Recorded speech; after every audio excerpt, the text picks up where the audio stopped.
Good evening, race fans, and welcome to Monday Night Skippys here on Racesport TV. Rachel Whiteford, joined by a special guest tonight, James Williamson. He's a series driver in UK&I Skip Barber Racing School Series, and he's here to help me bring you the action tonight from Circuit Park Zolder, here, where we're going to go 14 laps of racing. Qualifying is nearly complete. In fact, we're just counting those final moments before the drivers head across to the grid. In fact, we'll put that up for you right now. With the qualifying times is Paul Grillo taking pole position tonight, 1:45.381. Mark Mercer in second, Fahima Antonides in third, Rob Reed, Keith Sharp, Stuart Adcock, Bill Fraser, Tim Adcock, Mark Turner and Adrian Bidwell rounding out your top 10. Rest of results on the screen as the cars take to the grid as we get ready for 14 laps of action. It's going to be an intense race tonight round a road course that really has a street track feel to it. And we're certainly going to see some exciting racing. I'll bring James in just a moment once we've got the start of this race underway. Of course, a little bit quick tonight, so we're going to hopefully get this underway very, very soon. Faster your cars coming to the grid tonight as we have a 31 car grid, which is quite a lot for this small little track. And ferocious racing we've seen already in Skip Barber 2K Cup on Sunday nights with Racesport TV, also on iRacing Live. Don't forget before this race starts, folks, that we're brought to you in part by Shelter, charity for young people suffering from homelessness and poverty. Feel free to support them through our website. But getting ready now for the grid as the final seconds tick away. Final drivers take to those grid spots, and we'll find out soon exactly what people have got here at the very tricky Belgian racetrack.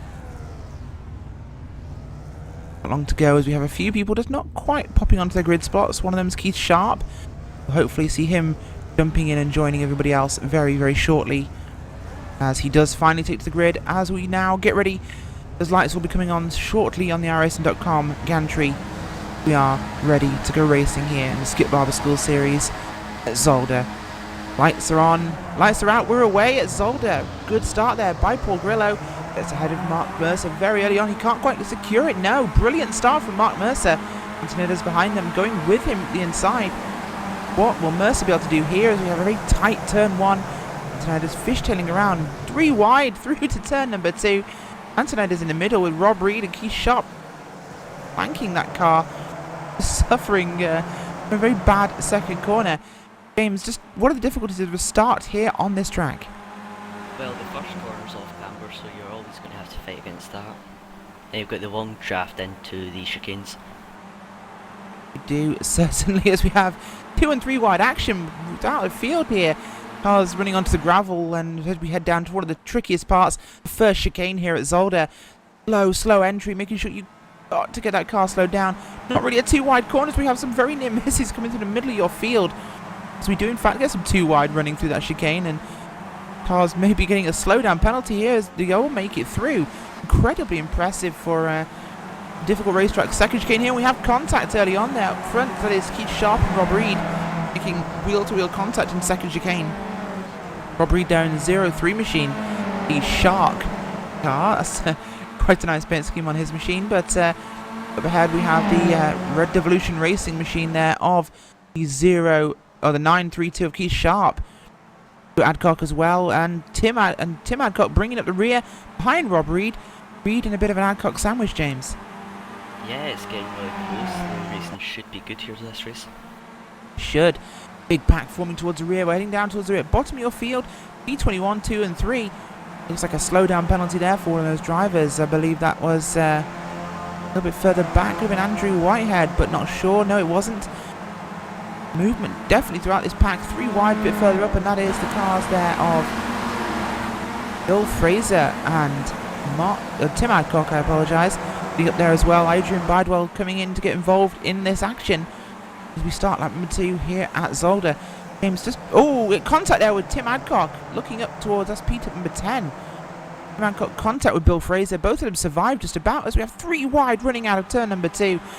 Incredible car control from these drivers as we have a lot of wheel-to-wheel racing here on a track you really wouldn't expect it at, James. Yeah, it opens itself up being long straights and very good heavy braking. Always for lots of overtakes and lots of good 3 wide racing. Just how hard is it to drive a car around here 2 and 3 wide? Is it something that's daunting, perhaps more than other tracks, or little easier with it being so stop-start. Well, 2 and 3 wide through the chicanes is just crazy. It's just something you don't want to do, otherwise the guys behind you will get your draft. Certainly is, and Mick Watson's our first casualty. First corner, the first chicane. Braking, engine brakes as well. Well, looks like he downshifted a little too hard. That car is dead and out. He'll have to take a tow back to pit road in the SRM racing machine. Himself and Simon Maltby, teammates of course. That car's certainly out right now. Simon Maltby though, his teammate, is running down in P number 28 on the racetrack. But catching at the cars now. Maltby about to make a move on Jason McCurry in that second chicane. Can he hold it through the outside? He will make a good go of it. Oh, car round there. Find out who that was backwards there for in just a second. Get a replay up for you. That's the 236 machine of Martin Brandon. Getting that replay up now. So Martin Brandon coming through behind the 67 of Andrew Whitehead. Touches the back of him, spins around. Bit of a moment there. Not a good start for him. Further up towards the frontier field, Paul Grillo still leads the way by a reasonable margin from Mark Mercer, half a second. Behind them, it's 1.4 seconds back to Antonides. He cannot seem to catch the top two here today, but another big gap back to Keith Sharp, leading another pack. That's himself, Stuart Adcock, Rob Reed. Having a three-car train there. We have another 3 seconds back to Tim Adcock, Bill Fraser, and Mark Turner. There's some pods forming, James. Yeah, especially the group outside the top 10. That's looking like it'll be some great racing near the end of the race, when they're all looking for that little last place. Yeah, they are indeed, and up towards the front again. We're going to have a look at this. It's a little bit of a battle here between Adcock, Rob Reed, and Keith Sharp there for 4th, 5th, and 6th on the racetrack. Not particularly fighting too hard, James. Just how much time do you lose fighting with the traffic? Well, in the races I was doing earlier in the week, I was finding that you could lose a second and a half in these chicanes if you go too wide. Just slows you down that much because they're one lane through them. And it just absolutely a major problem. We've also lost Andrew Whitehead. Has had a technical fault, so he is out of the race. Adrian Bidwell as well coming down pit road, so we have to find out what happened to him. Bidwell's been into pits. We believe that was we're going to find out, could be from an incident. He seems to have been in there a very long time, so looking like he had to get the tow truck lift back to pit road. Find out what happened to Bidwell. Bidwell, first corner, James. He comes at first chicane even. He comes in there, hops the curb, loses the back end and hard into that outside barrier. Big incident there for Bidwell in the number 18 machine, so he's down and out so far. But let's have a look at your teammate, Stuart Dick, down in pin number 23.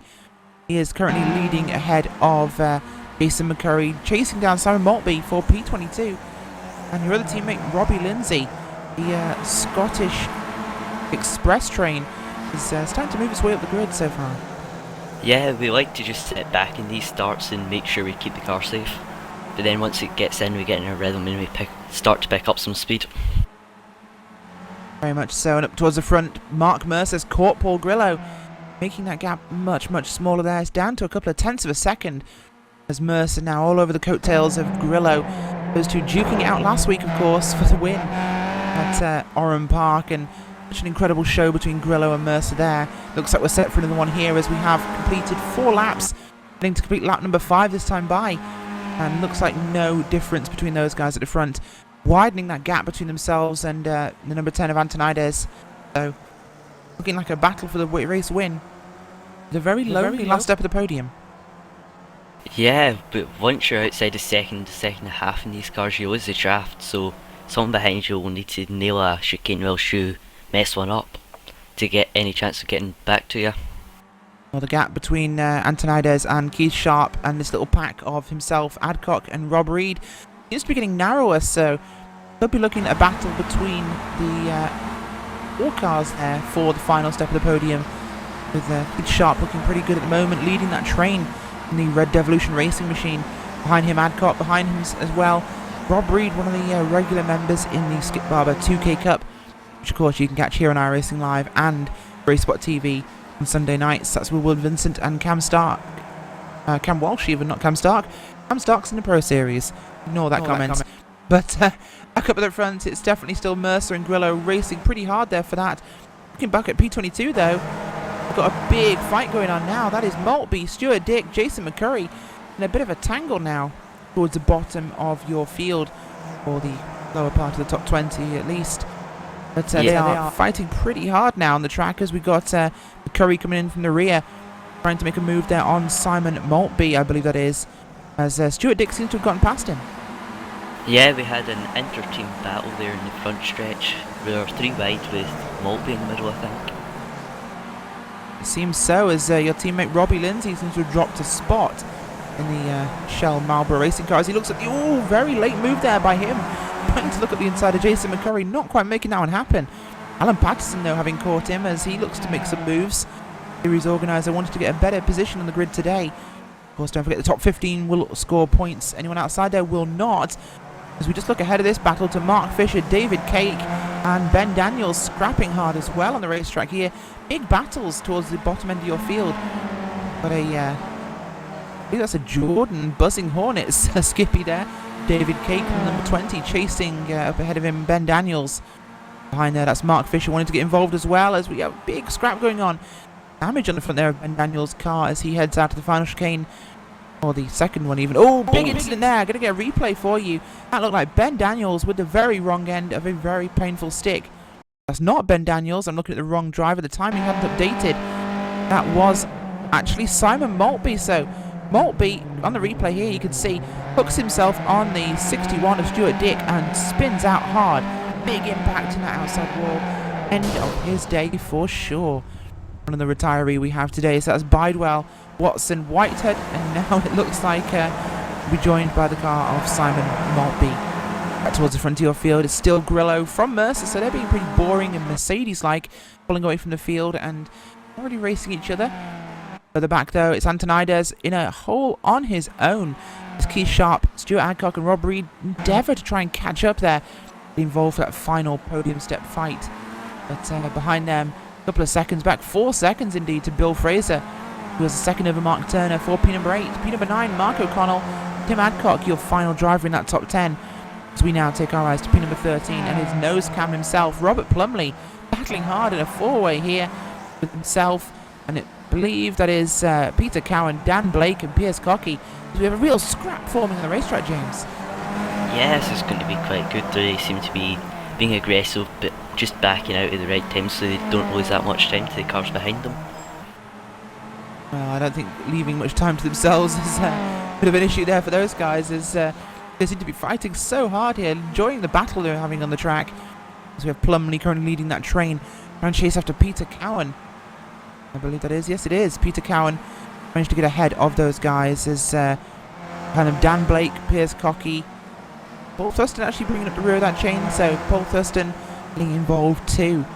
Looking back at the little fight we had earlier on, as it's Cake and McCurry fighting for position now, heading into the final corner.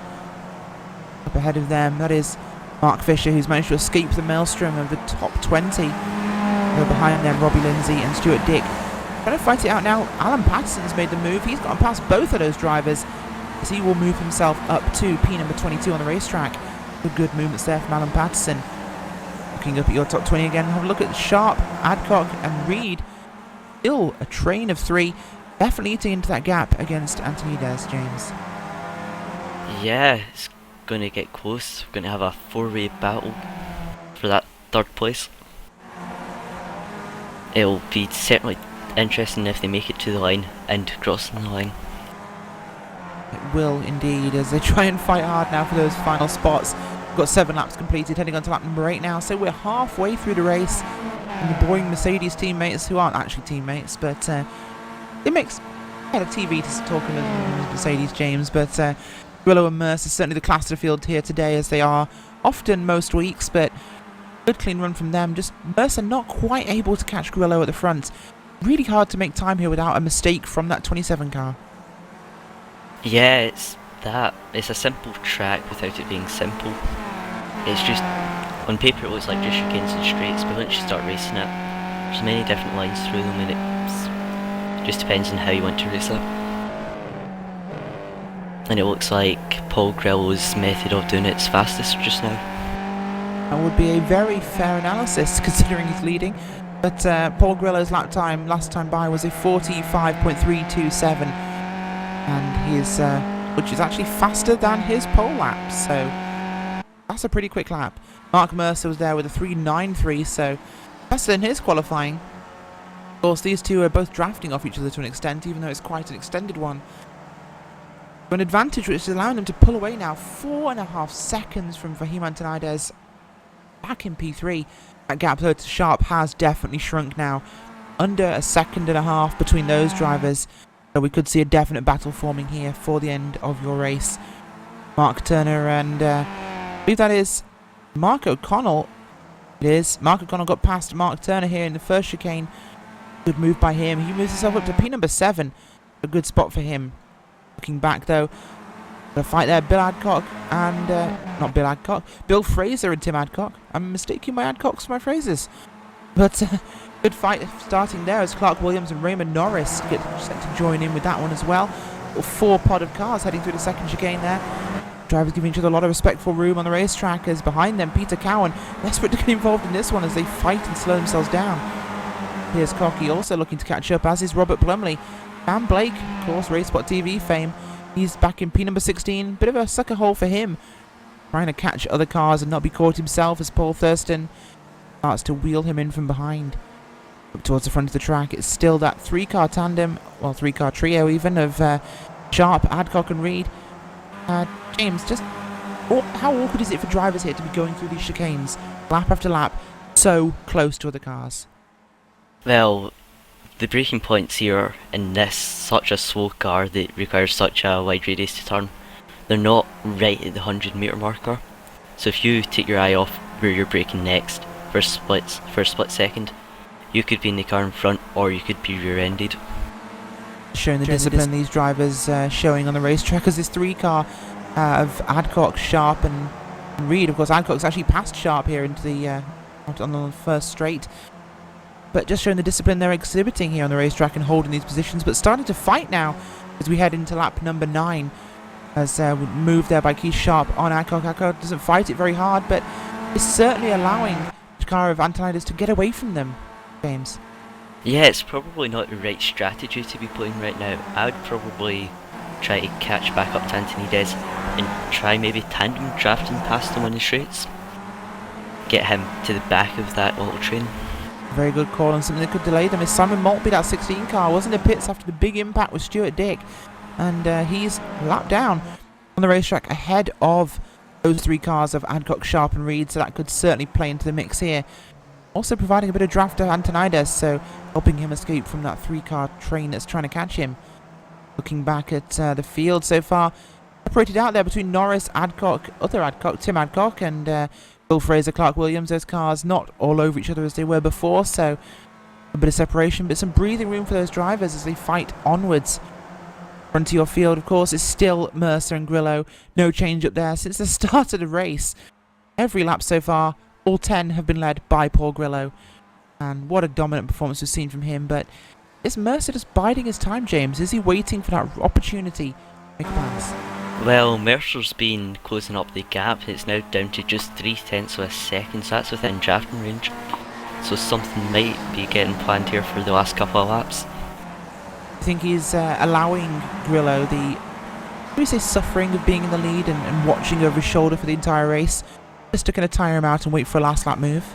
I'd say it's more trying to put some pressure on him, just being there but not being right on him.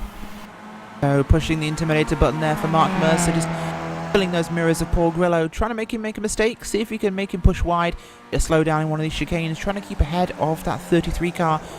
Both very dominant drivers in this series, incredible performances as they are now 5.6 seconds ahead of third place. Antonides being caught actually by the car there of Simon Maltby, but Maltby on slightly newer tyres, so certainly an advantage for him. Sharp is back ahead of Adcock and Rob Reed once again at the tail of that train. Behind them, a very lonely Mark Turner, followed by a lonely Mark O'Connell. Those drivers not really making any difference at the moment. P12 though, certainly exciting. That's Peter Cowan, Piers Cocky, Clark Williams and Robert Plumley duking it out now. So 4-way battle forming on the field as we have a scrap in your top 15. Yeah, and if they're not careful, they might be caught up by the guys a couple of seconds behind them.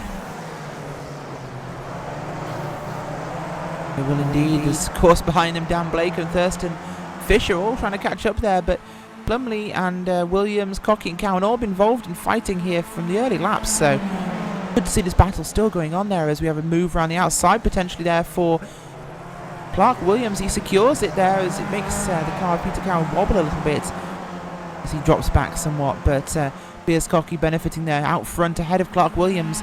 Plumley in 4th position and Peter Cowan in that 3rd spot in the train.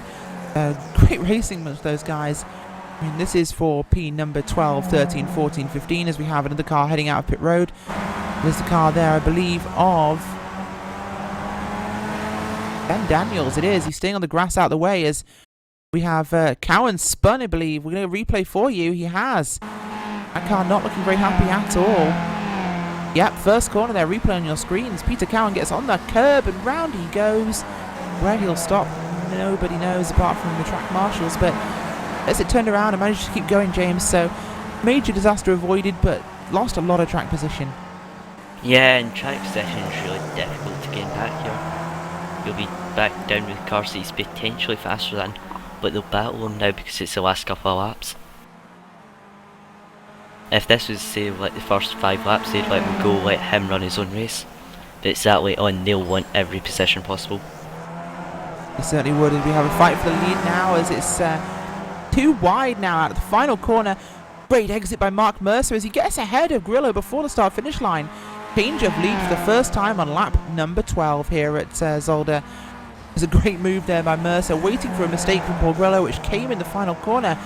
Just gives him the opportunity, James, for a better drive off. And you saw there, passed before the start-finish line.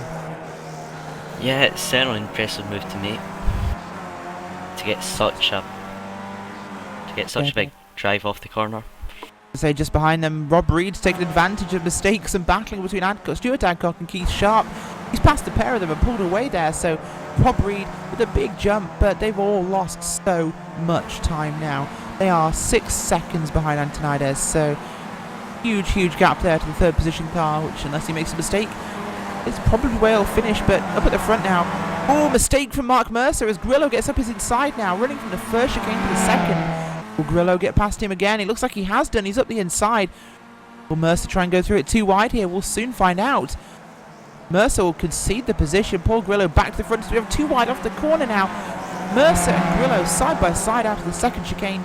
Great racing there. Better drive off there by Mercer though. Will defend that position after his mistake in the first chicane. Great running here as we finally have a battle here at the front. Yeah, I was predicting this to happen for a long time. They were just sitting behind each other. Yeah, they were indeed. It's certainly become a very ferocious fight as we head up towards that final chicane and start-finish line. Will we see Paul Grillo make a move here? Has he used too much tyres up in that run towards the front? As it also seems we've lost the driver there of Robbie Lindsay, who has dropped to the back. He's had an incident too. Peter Cowan also on pit road, as is Ben Summers. So those cars are all starting to fall by the wayside. Bidwell out on track. After his incident, he's going again, but towards the first corner. Will Mercer still be leading? He is just about. Grillo haunting him though from behind, as O'Connell has crashed, I believe. Mark O'Connell has had an incident, James. Tell us about it. Let me just find it. Yes, he has absolutely no front end, and he's spun it in the hairpin, just catching it dart in the edge, and spun it into the inside wall. Yep, hopefully you can see that replay up for the incident there with Mark O'Connell. Was in a top 10 spot, not anymore, as he's lost a number of spaces there to other drivers. But towards the front of your field, the dogfight's still going on. Grillo and Mercer now certainly finally making things interesting. Antonides actually caught up with these two battling. He's now back within 3 seconds. These guys keep this up, he might actually be able to get in there. Rob Reed also eating up that gap with clean air now, down to 6 seconds between himself. Well, actually, no, they've all gained time on the leaders with them fighting. The gap between 3rd and 4th is identical. 4 seconds, though, clear of 5th position for Rob Reed, so great finish for him. And qualifying and finishing where he started, so I'll be happy for him. In fact, if you get a pass here, James, by Grillo, we'll be finishing 1, 2, 3, 4. The cars that qualified 1, 2, 3, 4. Yeah, that would be certainly interesting for a track like this where overtaking is plentiful for you to finish It will be. But up the front, Grillo's not quite got the run there. Bit of a bad exit, so Mercer's taking the lead once again. And that will allow him just to stretch his legs a little bit, be a bit more relaxed. He's only got one more lap to complete here as Zolder drops back by about a second on the racetrack. So potentially his chance for a race victory here is over. As behind them, everyone pretty spread out, James. Not many battles going on right now. We'll look to our good stalwart fight. It's Piers, Cocky there, and Clark Williams. Not joined by Plumley or Norris this time by, but a good fight going on there. Looking further back, some battling there between Paul Thurston. No, it's not. It's Jason McCurry and Mark Fisher. They're fighting on track, as well as Bill Fraser on his own. Mancock's dropped back a lot of places, himself having a bit of a wide moment. But looking up towards your leaders once again as we start the final lap. White flag out for field here at Zolder, as Mark Mercer will be scored leader on this final lap. Will Paul Grillo be able to close that gap? Will he be able to get past him in time to take the victory here in the UK&I Skip Barber Racing School Series? One more lap and we'll find out, as starts to gain out of the second corner there. Grillo starting to inch into that lead of Mark Mercer. Needs a flawless lap now and some very brave overtaking, James. Yeah, once you get in that stage, people will be defending really hard and making it almost impossible for you to pass now. Well, impossible is something Paul Grillo could certainly try and do. First chicane is complete. There's only two more and a hairpin to really bring this battle to a close. What will we see happen as he is all over the rear wing of Mark Mercer now? Mercer with a bit of a wobble, Grillo with a bit of a wobble, so neither gains advantage as we come through now. This twisty uphill section dropping down now towards the hairpin. We will nearly be towards the end of this race. Mark Mercer with a decent gap back to Paul Grillo. Can Grillo find a way past? Last of the late braking there by the 27 car. One more chance to make this happen. Needs a perfect exit. Mark Mercer needs to make a mistake.